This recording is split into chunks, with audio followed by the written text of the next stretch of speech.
एक दिन भगवान बुद्ध अपने शिष्यों के साथ एक गांव पहुंचे। गांव के लोग उनके उपदेश सुनने के लिए उत्सुक थे। सभा में एक व्यक्ति खड़ा होकर बोला, गौतम, आप हमेशा कहते हैं कि सत्य बोलना चाहिए, लेकिन यदि सत्य से किसी का दिल टूट जाए तो क्या तब भी सत्य बोलना उचित है?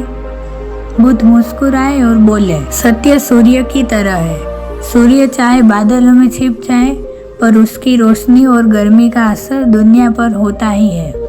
इसी तरह सत्य को छिपाने से वह बदल नहीं जाता, लेकिन यदि सत्य को कठोर शब्दों में कहा जाए तो वह चोट पहुंचा सकता है।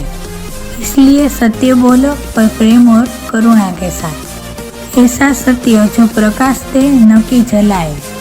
शिष्य समझ गए कि केवल सत्य बोलना ही नहीं, बल्कि उसे सही समय, सही भाव और करुणा के साथ कहना ही बुद्ध का संदेश है।